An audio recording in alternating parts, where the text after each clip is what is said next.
April May শুরু হয়েছে কালবৈশাখীর মৌসুম, সে সঙ্গে শঙ্কারও শুরু। নিয়মিত এই প্রাকৃতিক দুর্যোগে প্রতিবছর অর্থমূল্যে হাজার কোটি টাকার কৃষিপণ্য, গবাদি আর গাছপালা তো নষ্ট হয়ই, তার সঙ্গে যায় মানুষের জীবন। এক দশকের হিসাবে বাংলাদেশে প্রতিবছর গড়ে ৩০০ মানুষের প্রাণ গেছে।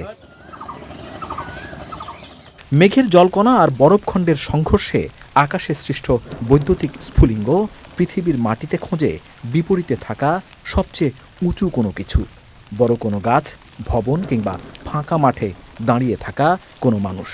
মিলে গেলেই আছড়ে পড়ে ওই বস্তুর ওপর। যখনই কোনো ফরমেশন হয়, এই ফরমেশন হওয়ার 2 থেকে 4 ঘন্টা আগে কিন্তু আমরা লাইটেনিং থান্ডারস্টর্মের পূর্বাভাস দিয়ে থাকি, যেটা 2025 থেকে আমরা এটা শুরু করেছি। হাওড় অঞ্চলে, বিশেষ করে সুনামগঞ্জে বাংলাদেশে বেশি বজ্রপাত হয়ে থাকে, তো ওখানে বেশি মৃত্যুর হার আমরা দেখেছি। একটি শব্দ আপনি শুনলেন, এই শব্দ শোনা মানেই হলো যে আপনি ওই বজ্র ঝড়ের মধ্যে আছেন।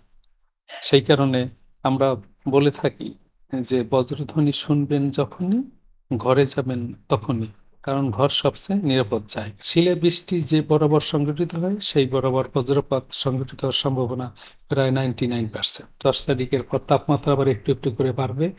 এ বছর এপ্রিল মেতে বজ্রঝড়ের আধিক্য থাকবে।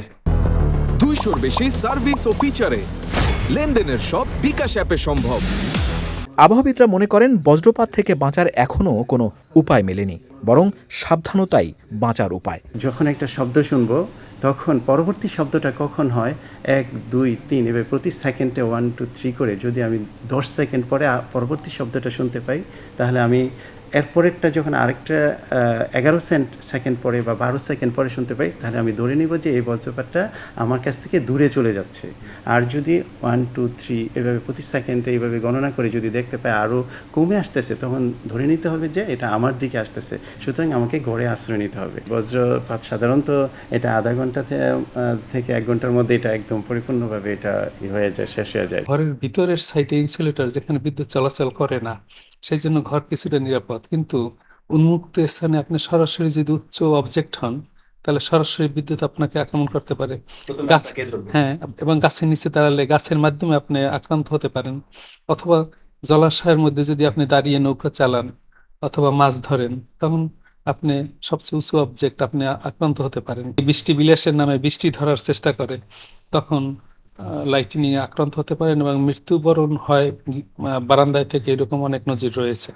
সেই কারণে কোনো কর্মীই বারান্দায় থাকা যাবে না। ইভেন বাথরুমের যে কল, সেগুলো তো পানির ট্যাঙ্কি থাকে ছাদে, সেখানে যদি কোনো লিঙ্ক থাকে, ওই পানির উপরে যদি বজ্রপাত হয়, তাহলে ওই পাইপের পানির মাধ্যমে যদি পানি আপনি স্পর্শ করেন কোনো কোনো সময়, সেখানেও বজ্রপাতের অতীত আমাদের সারা পৃথিবীতে এইরকম রেকর্ড রয়েছে। সেই কারণে ধরুন একজন বজ্রপাতে মারা গেলেন, তাকে স্পর্শ করা যাবে, তাকে ধরলে আপনি বিদ্যুতায়িত হয়ে আপনি যে মারা যাবেন তার কোনো নজির নেই। আবহাওয়া অফিস বলছে চলতি বছর তাপপ্রবাহ কমবে। এই ভালো সংবাদের পেছনেই আছে শঙ্কা। বাড়ছে বজ্রঝড়, বজ্রপাত। সাবধান হতে হবে বড় ক্ষতির ঝুঁকি থেকে রক্ষায়। পান্থ রহমান, চ্যানেল আই, ঢাকা।